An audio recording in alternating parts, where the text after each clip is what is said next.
Z prime, sorry, Z dash. real part of Z minus imaginary part of Z dash. Y Y plus plus Y times minus Y times imaginary Z. there is negative. This is second one. Huh? No. Sir, it's not first Y Y times times imaginary imaginary part part of. of. Yes. And here Real part of Z, real part of Z plus Y times imaginary part of Z dash. Z dash. the same thing with plus minus. Yes, sir. Huh? Okay. So from this, if we have to calculate strain, then strain we can write as sigma ij minus mu by E sigma 1 1 plus sigma 2 2 plus sigma 3, right?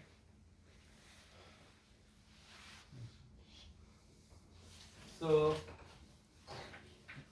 suppose I want to find out epsilon xx, so that will be 1 plus mu by E, and sigma xx is this. So I will have real part of v minus y into imaginary part of v dash, then minus mu by E. So now I have to add these, no? Sigma xx and sigma yy, and sigma zz will be mu into sigma xx plus sigma yy, right? So if I add these, then what will I have? I will have sigma, so 1 plus mu into sigma xx, right? Plus 1 plus mu Sigma Y. sigma yy, right?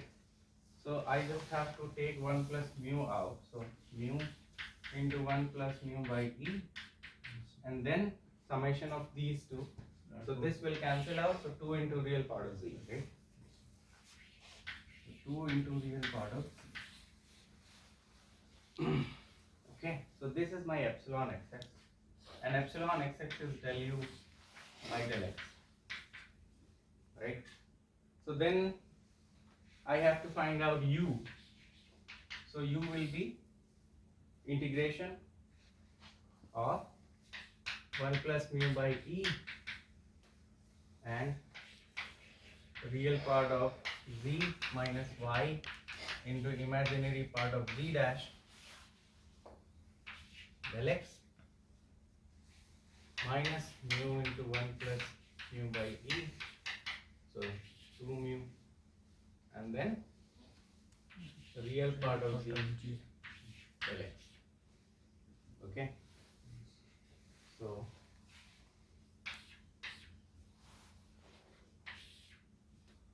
so now you have to use CR equations again, okay, and you have to find out what will be, so integration of real part of z del x, this you have to find out, okay. So you should see del by del x of real part of z, how that is related. So from CR equation, del by del x of real part of z is equal to what? Del by del Z of real part of Z. Del z of real part of Z. So these two are same. Huh? Okay. So then real part of z integration del x will be equal to real part of z integration del z, right? So that will be how much? That will be z bar, Yes. real part of z bar. Okay, so real part of z bar into you will have, so 1 plus mu by E I will write later. Now you do the integration of this. So you have to find out now imaginary part of z dash del x. So what is the relation of del x of imaginary part of z? So del by del Z imaginary part of Z. There is no negative, no? Yes. Okay. So then integration of this will be integration of that. So that will be z double bar. No, that will be only Z. only z, imaginary part of z, right? So this will be minus of y into imaginary part of z. This into 1 plus mu by z. And then now we have to find out del x of real part of z, which is that. So integration of that will be z bar, right? So 2 mu into 1 plus mu by e, and then you will have real part of z bar, right? So this is my u, okay? And then I can take real part of z at one place, imaginary part of z at another place, okay? And z I can write as sigma z by root over z square minus a square, or our final expression was what? Sigma divided by 2a z naught into, was there something else? Was there a above or not? Yeah. So sigma a divided by this. So this I can write as sigma root a by root 2 r e to the power I theta to the power minus half. Yes. Right? So this is z, and you have to find out z bar, that is integration of this with respect to dz. So that you have to do. That I will not do. And then you can break it. So this will be sigma root a by root 2 and r to the power, so root 2r, and then you have cos theta plus I sin theta to the power minus half, right? So then you do either Taylor series expansion of that and take the real part and imaginary part, separate those, and then you can find the expression of u, right? So u also you can find out from these functions in the form of r and theta, and similarly you can find out the value for v.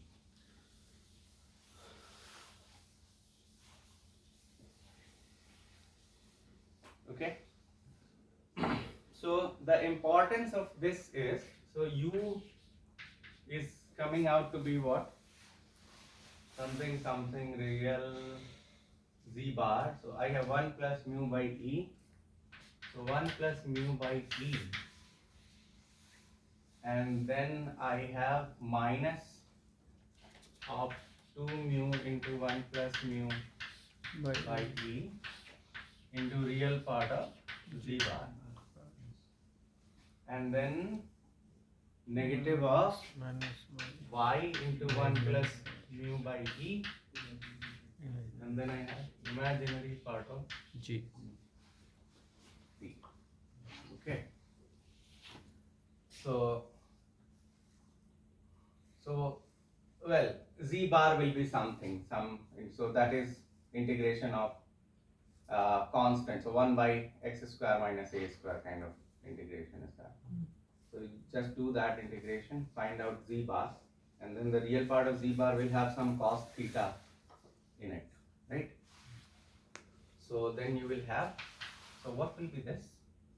So 1 by e is common, so 1 plus mu minus 2 mu minus 2 mu square by e. So this is how much? This is 1 minus mu minus 2 mu square by e, and then some function of cos theta minus 1 plus mu by e into y into some function of sin theta. And then of course you will have r also. Okay, so you will have r also somewhere, some function of r as well, also here. Okay, so this becomes u, and similarly you can get v also. By Don't put I here. what I? Apparatus. If you imaginary part. Yeah, you are taking just imaginary part of it. You are not taking I. So when we say x plus iy, then imaginary part is y and real part is x. That's the imaginary part component. Okay. So So you will have U like this, and you will also have V in a similar form with some function of R and theta, okay, and mu and E. So when we have E and mu only, then we know that we are talking about isotropic material with cubic symmetry, okay. That's the hint for U7. How do you get 81 to 2 is hidden in the information that stress and strain tensor, both of them are symmetric tensors, and the third one is that it is E and mu you only get for cubic crystals, so you have to apply cubic symmetry there. When you apply these conditions, then you will get from 81 to 36, 36 to 21, 21 to 22. Okay. So what is the importance of U and V here? U and V I am getting from that equation, but so I will tell you the importance of U and V, which we use in modeling the graph. But before that, I told you in the last class that independent derivation of the same thing was done by William, and there you have sigma ij's are function of some coefficient into r to the power. So r to the power minus 1 by 2 f1 of theta, and then you have so c1 and c2 r to the power 0 and 2 of theta plus c3 r to the power half f3 of theta, and so on. And that becomes an infinite series. This is William's derivation of stresses. Okay. So as long as you only consider first term, then you get what Irwin is getting. But if you remember the boundary conditions, that when r goes to infinity or z goes to infinity, so z is equal to r e to the power I theta. So if z is going to infinity, r is also going to infinity. Okay. So r is going to infinity, meaning that you are far away from the crack. Okay. So far away that you don't feel the influence of crack on the applied stresses. Okay. So there you have sigma xx is equal to sigma yy is equal to applied stress sigma, and sigma xy is equal to 0. These are the things you are getting, right? But look at the first term, and when r goes to infinity, what happens? 0. The first term becomes 0. So if you just follow Irwin, then you are not getting this condition. Okay? So the important part is coming from the second term.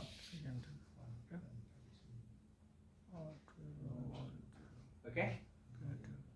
So when r will go to infinity or not, it is always 1, and you are getting the stress value there, which will make this boundary condition valid. When r is very close, then that term becomes insignificant. So in the vicinity of crack, these terms dominate, because as r is increasing, the denominator of this thing is increasing. Okay, and so these values are going to infinity. So if you plot on the tip, if you plot stresses, all of them will become asymptotic. All of them, sigma xx, sigma yy, and sigma xy, all of them will become infinite. Right? That's called root r singularity, because you have root r in the denominator, and when that goes to 0, you have a singularity there. Okay? So all of your expressions are getting asymptotic. But much away from the field, it's not 0. It will never touch the axis. Never. Okay? It will always have some finite value and constant. So that is coming from second term. Okay? And then you can include other terms and their influences as well. But so far, the second term has been found to be dominant. It doesn't mean that other terms are they don't have any value. There are some calculations where people have used those. So why I was looking at the expression of u is that this will be coming from the first term. Okay, and then you will have the term which will be coming for the second one. From the second term also you will have some values here. Okay, and those values are described by a stress component into f of r and theta. And that stress component in literature is denominated with the value T, and it's called T stress. Okay, and so how we use this in modeling is that we want to know sometimes what is happening close to the crack tip, although we are not interested in plasticity so far. Nevertheless, when we model, we do include the elastic behavior. When we do finite element modeling, we give the values for elastic deformation. So we define elasticity by using elastic modulus and Poisson's ratio, and then we give plastic behavior also, so that the material deforms plastically. So there are conventional specimens for doing experimental fracture testing, but if we want to know what is happening in the vicinity of the crack, so far the expression which has been taken for the crack looks like this. So it's a center crack panel. Okay, so in the plate you have a crack in the middle, and if you want to look at the stresses in this area, then what do? The crack is very small in comparison to the other dimensions. Okay, so what is done is a very small circle at the tip is taken out, and we have to ensure that this circle which we are taking out is deforming elastically on the boundary. Inside whatever can happen, but on the boundary there should be elastic deformation only. Okay, so the radius of this circle must be far away from the plasticity. Okay, so you have to ensure when doing this that plastic zone radius, which you can calculate, which we will do. So plastic zone radius should be at least 10 times, sometimes 20 times, based on whatever you want, should be at least 20 times smaller than the radius of this circle which you are carving out. So then your problem looks like this, and then you can define Y symmetry here. So basically this is a whole circle, and then you have a crack like this. Okay, and this you can further reduce by defining Y symmetry on the crack plane. Okay, so this is the circle which you have taken out from that real specimen, and now you want to simulate it, and now you want to see that how are the stresses coming up, or what will be the displacement for the given material when there is some amount of constraint. Constraint we will speak in detail, but you can imagine, so constraints are defined in different ways, but essentially it means that it's the hydrostatic stress component, how much that is there on whatever location you are interested in. Okay, so so for example, if you have a tensile specimen, then where do you think the first weak point, damage or fracture, if it has to be, will start? It's a homogeneous material and there are no flaws in it. There are no manufacturing flaws. There are no grain boundaries, nothing. It's a homogeneous material. So where do you think? So the condition is like this. Uniaxial loading. Where do you think the first damage, weak point, fracture will start? In the middle. In the middle. So the middle will be this plane. Where on the plane? Near to the surface. Near to the surface, here. But it will start from the surface.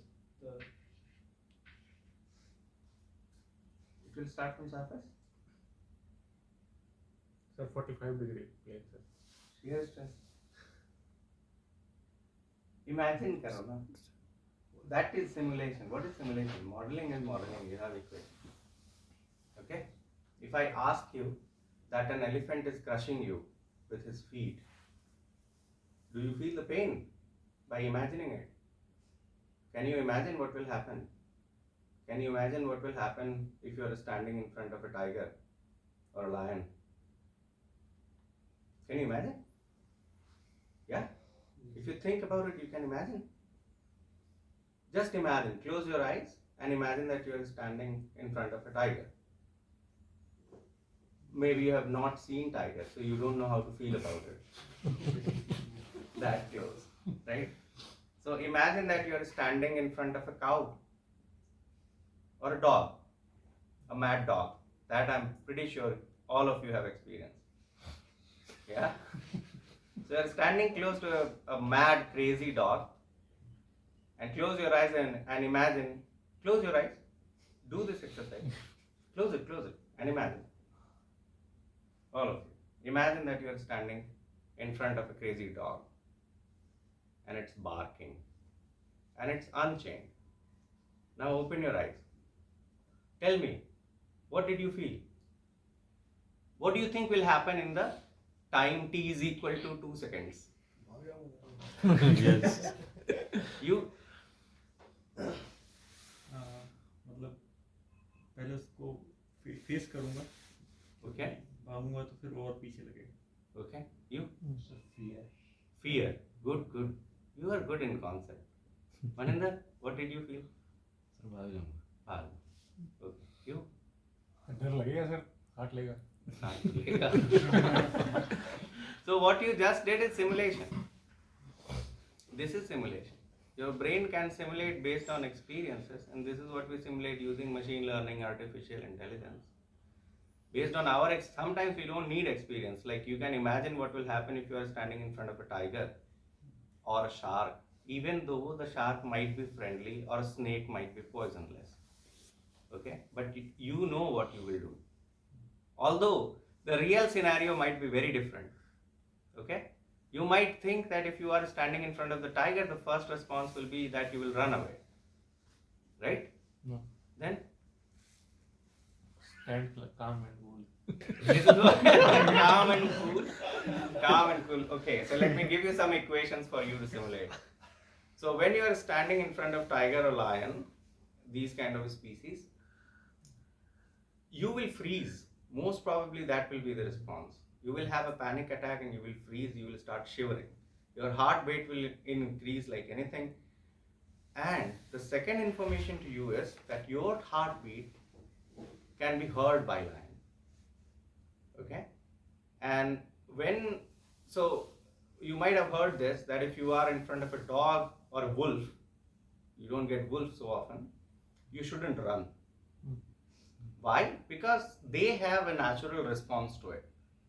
Okay? So if somebody is running, dog eventually will start running, they cannot help it unless they are trained for it. Okay? So a chase starts because they are a predator, and when they see somebody running, they have to catch it.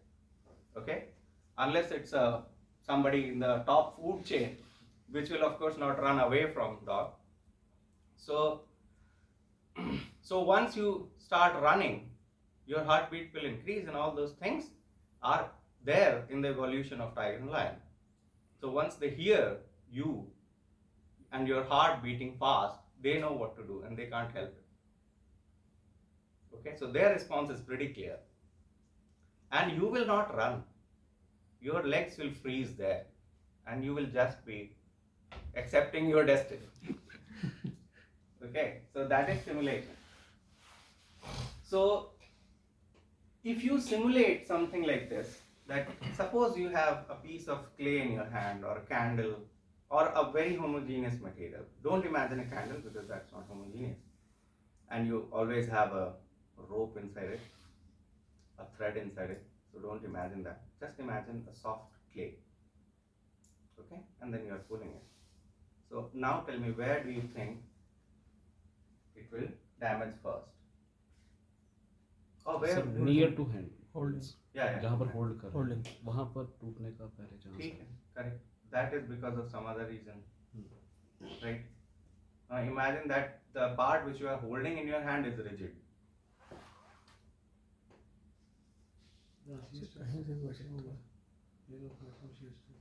वहां पे first damage आएगा. अगर टूटना होगा इसको, बहुत ductile material है, बहुत डक्टाइल मटेरियल है. It's like next to fluid. Then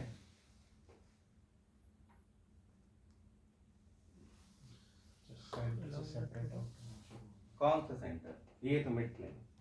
और कौन सा सेंटर? सर नेकिंग से टूटेगा तो नेकिंग होगा, होगा. ठीक है, नेक हो गया. So now it is necking. अब क्या होगा? सर वहीं सेंटर पे थिन होते होते टूट जाएगा सर. तो थिन होते होते यहाँ तक जाएगा. हाँ सर. सो एग्जैक्ट सेंटर से टूटना चाहिए इसको. हाँ? हाँ? मटेरियल डेंसिटी कम हो जाएगी. मटेरियल कम होगा. हाँ हाँ, तो ये पॉइंट पे टूटेगा कि नहीं? सेंटर पे टूटेगा सर. कहीं जिस पूरी लेंथ पे जहाँ भी मटेरियल कम होगा, जिस पे कहाँ पे कम होगा? वही तो पूछ रहा हूँ. How many of you think that it will break from the center? How many of you? Raise your hand. One only. if it is uniform and homogeneous, then it is break from center. Okay. So 3, 4 we have. तुम नहीं सोच पा रहे? Sir ऐसा होता नहीं है ना. वो तो रियलिटी को छोड़ दो. ऐसा तो कोई मटेरियल ही नहीं है. ऐसा है वैसे एक material. You guys can't imagine. Okay, fine. So let us accept majority because we are in democracy. So break from center now. So that is the fact. Geometrically, if it is homogeneous, it should break from the exact center. Why? Not because of shear stress. So you have to not imagine in terms of stresses. You have to imagine that when you are pulling this material, the material is flowing in the direction of stress. Now imagine this to be a very, very viscous fluid. Okay? So there is a demand of material because you are pulling it, and material has a resistance, they don't want to leave. But eventually they will lose and they will flow in the direction of the stress. Right? So where will the material come from? They are flowing in this direction, that direction, so they have to come from the center. Why? Because on this mid plane, this is equal to that. Right? हाँ? हर point पे होगा. हर point पे होगा. Sir अगर ऊपर एक plane लेंगे तो भी सेम ही होगा स्ट्रेस. हाँ, ऊपर एक प्लेन लेंगे तो भी होगा, पर यहाँ से तो एसिमेट्री हो जाएगी ना. यहाँ से तो ज्यादा मटेरियल फ्लो करेगा और इधर कम मटेरियल है. So for an amount of force, sir ये situation same amount of material should flow करने के बाद सिचुएशन क्रिएट हुई है सर. जब स्टार्टिंग में हाँ, फ्लो करने के बाद. हाँ, जब फ्लो स्टार्ट हो उस टाइम तो हर पॉइंट पे सेम ही होगा सर. हर प्लेन पे. yes. तो फ्लो स्टार्ट. So fine. हर एक पॉइंट पे सेम स्ट्रेस है, सेम कंडीशन है. Stress upside is downside is equal. This is what you're saying, right? हर प्लेन पे सेम ही होगा सर. Right. स्टार्ट कैसे होगा? You imagine this. You imagine this and tell me that material क्या ऐसे फ्लो करेगा? ऐसे फ्लो करेगा for the same amount of stress? You tell me. क्या वो किसी भी प्लेन से ऐसा करेगा? नेकिंग होगी किसी भी प्लेन से होगी. सर किसी भी प्लेन से होगी या सेंटर में होगी? That you tell. नहीं सोच पा रहा. क्यों? You have not seen a tensile test? Tensile test में सर वो स्टील जो आयरन जो रॉड थी उसमें तो ऊपर मतलब थोड़ा. हाँ. मतलब इतने से तो सर यहाँ से टूट रहा था. हाँ, वो क्योंकि वो आयरन होगा, स्टील भी होगा तो भी होगा क्योंकि उसमें कुछ न कुछ इनहोमोजेनिटी होगी. There will be some inclusion, some manufacturing defect. Okay? Sir, But why? क्या? Experimentally most of the time वो सेंटर से नहीं ब्रेक होता है. नहीं टूटता है क्योंकि most of the time वो homogeneous नहीं है. नहीं होता है. हाँ. कोई The material material is homogeneous not same at the same. कोई भी मटेरियल होमोजेनियस थोड़ी है sir. Okay? It never happened. Okay? But so now imagine that you have an army of material. All material points are your sepoys. Ideal condition. Okay? Ideal condition में तो sir centre से टूटेगा. So you have a lot of people ready to fight. Okay? And the condition is same on both sides. So this army is fighting on both fronts. Okay.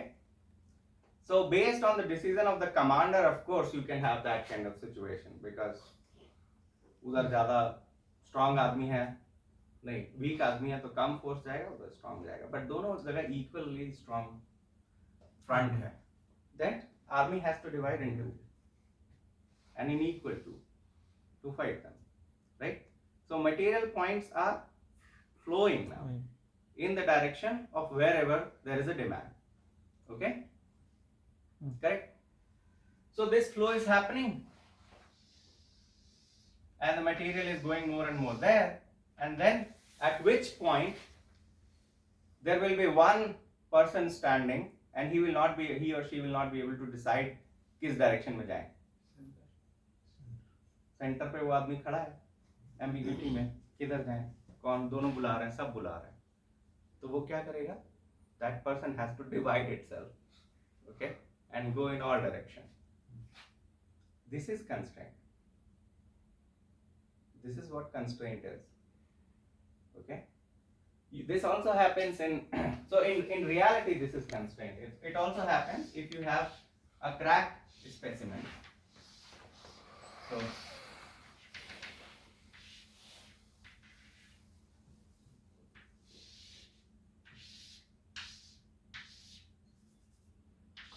okay, so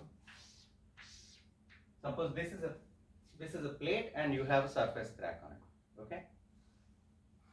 I don't know if you have seen a Charpy specimen or a fracture specimen. This is how it looks like. You have a surface flaw. So it's like this duster, and I cut and create a crack on the surface. It's like that. Okay. And then in mode 1, you are applying forces or displacement like that. Okay. So whatever derivation we did is for mode 1. Okay. So it is going up.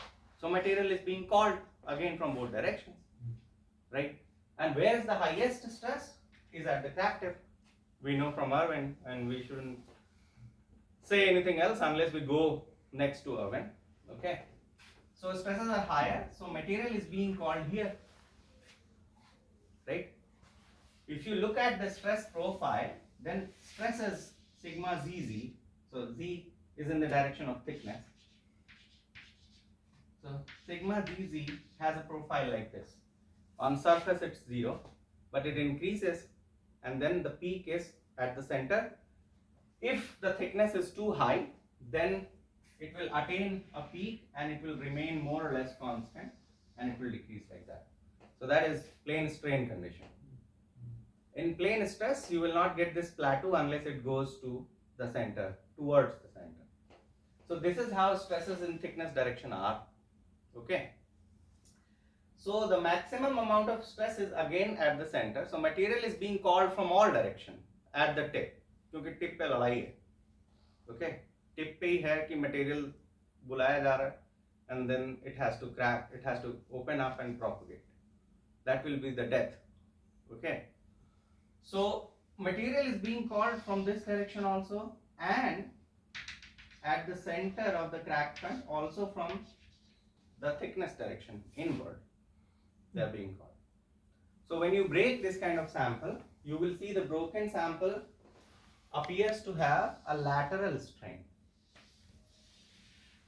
So initially the crack front will be like this.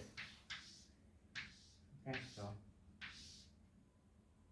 I'm not drawing the upper part, I'm just drawing the broken half piece. The broken half piece. Okay. So this is the part which has broken, but not yet. So this is just a dissection of the initial fracture. Once it breaks, it looks like this. It doesn't look flat. If you have not seen, you should see it. Okay. So you will see a sinking of material at the tip. Okay. And this will decrease, this sinking will decrease if the thickness of the sample is too big, too high. When you approach plane strain condition, why that is happening? Because material is being called from this direction as well as this direction. Which one is closer? thickness. These two are closer. Okay. So material again will sink like that. It will flow like that. Right? And crack starts propagating. When the thickness is too high, where this dimension and that dimension becomes more or less equal, or this becomes larger, then this is closer. And in those broken sample, also in this, you will see a little bit. So if I draw the full specimen, then you will see something like this. So a sinking from the back side also you will see.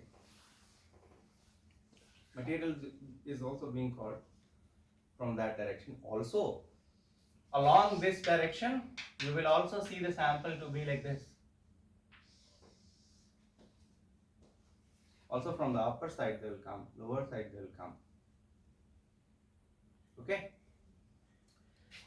So this scenario will also happen in the specimen which began in plane strain condition, or sorry, in plane stress condition. So suppose this direction is smaller than this direction. Okay. So material is coming more from sides and less from the back side.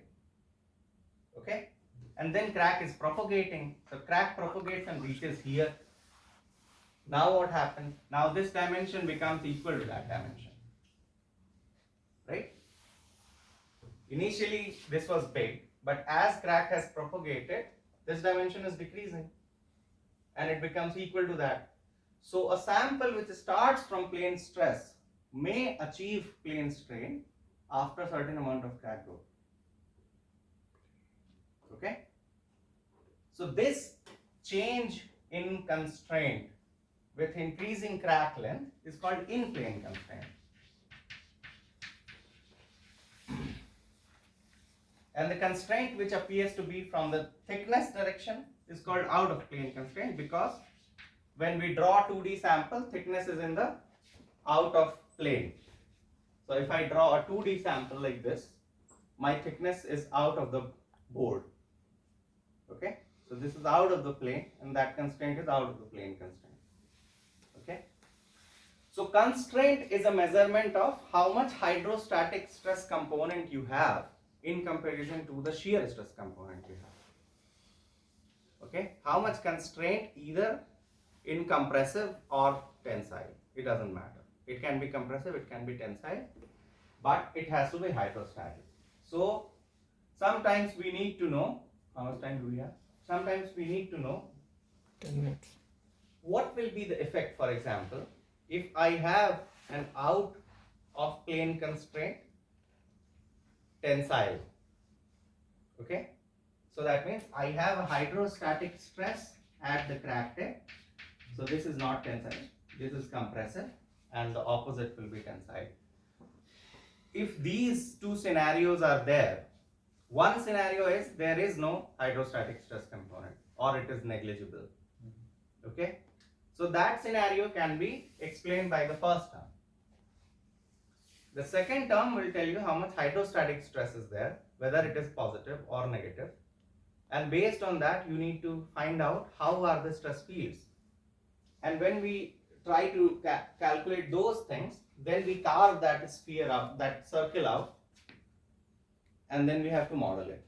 Okay, so if we want to model this in finite element analysis, or if we want to model half of it, or if we want to model the conventional samples which we do today, they look like this. So in this case, when we do finite element, we only model half of it because it is symmetric on that plane. So we apply symmetry on this plane. Okay, and then you apply force or displacement or whatever at the center of this hole. Okay, and then you run the model and you get the result. So boundary conditions are very clear in this case. But what will be the boundary condition when you carve this circle out? Then where will you apply the load or displacement? Where will you apply it? How will you model this? So there we use those things, u and v. Okay, and we know the radius r, and for every angle, and we can dissect this in FEM at very small angle. So suppose you have meshed it. So you have a lot of elements now. So you have elements like this. It doesn't matter that you don't need to have a layer of elements, because here then that element will have 0 dimension. You don't need to do that. Whatever meshing is there, you will have some element on the boundary, right? And you can measure, and you have to evenly, so what you should do in FEM is, you should do a partitioning on the boundary of some dimension, okay? And on that partitioning, you make a very uniform mesh, okay? And this is how you will achieve same shape, same size of elements on the boundary. And then you can measure, if this is the height of the element, then what is the angle it is making from the crack tip, okay? So that becomes your theta. And then for this one you have 2 theta, 3 theta, 4 theta, and so on, right? And theta goes positive in this direction, okay? So with this theta and r, you can calculate u and v, and then you apply u and v from those equations on the whole boundary and model it, and then you get the results, okay? If you want to model that my T stress is positive and it has a value of 200 or 20 megapascal, then you put that value here and then find out what should be the value of u and v and apply in FEM. This is called modified boundary layer problem or modified boundary layer modeling, okay? And this has been done a lot by a lot of people, but initial work has been done by O'Dowd and Shih, and they have calculated the stress field for positive and negative T stresses, and when the T stress varies, how the stress profile varies. That study they have done extensively, okay? So this part is done. How much time do I have? 5 minutes, huh? Okay, so with the expression of sigma ij, so with that solution, you come to this value f of theta, and this is for mode 1. For mode 2 and mode 3, f theta will change and sigma value will change. So sometimes it will be negative, so you will have negative here, okay? So applied sigma, okay? So this k is sigma root pi a, right? So this changes when you have mode 2 shearing mode and mode 3 tearing. You tear paper, that is tearing mode, okay? So we have this expression of stresses, and with root r singularity, we know that stresses are going asymptotic at the crack tip. Before we go to the reality, because stresses cannot go to infinite values, right? A material cannot handle infinite value of stress, otherwise there is no need of fracture mechanics then. So before we go there, there are some expressions which we need to understand. Also, as I just explained you right now, as the crack propagates or crack, so in a sample of whatever width you have, so in this kind of sample, the width of the specimen is this. Although the derivation of Irwin, it was in central crack panel, okay? So in this scenario, if you are calculating stress intensity factor at this location and all these other locations, for the same amount of sigma applied, you will not get same value of K. You won't, okay? But nothing is changing here. F theta is not changing. If my crack tip is there, R is also not changing, sigma applied is also not changing, even then you will not get the same value of K. Well, A is changing, crack length is changing, but even if you incorporate that, it will not be accurate value of K. That is happening because of constraint change. Okay, so there is an f of A by W, which is the geometry factor, which has to be taken care of. Okay, and this f of A by W is just a polynomial of A by W. It is sometimes calculated by doing experiments at different crack tip locations. Sometimes, in modern days, it is done by finite element analysis. Okay, because in finite element analysis, you can really calculate K with the equations. You don't need to do it experimentally. Okay, so that you are getting. But in finite element analysis, they don't calculate K with these equations. They calculate K with J and then convert it to K. Okay, so K really comes from a contour integral, and that relationship we'll discuss when we talk about J integral. Okay, so this is there. Then there are some,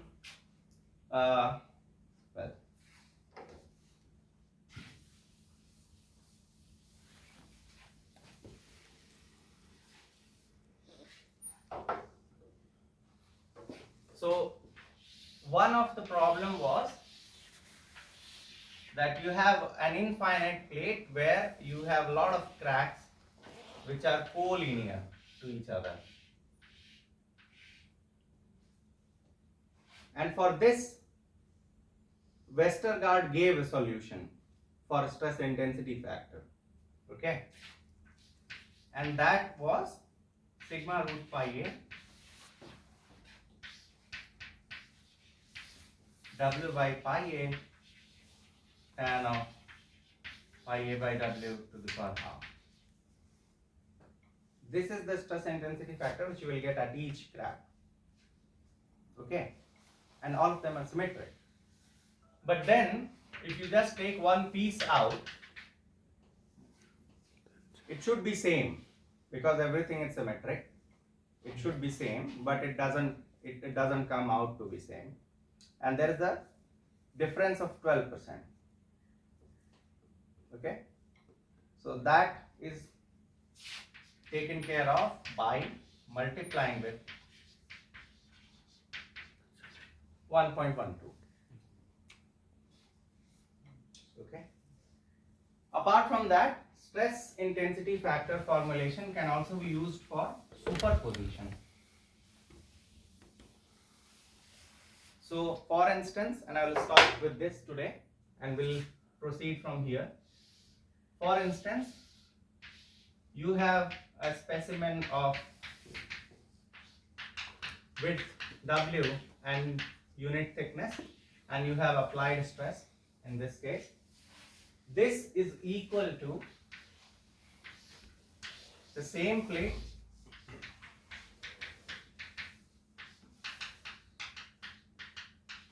with the stresses and a crack inside of length 2A and a compressive stress field of P, let us say, plus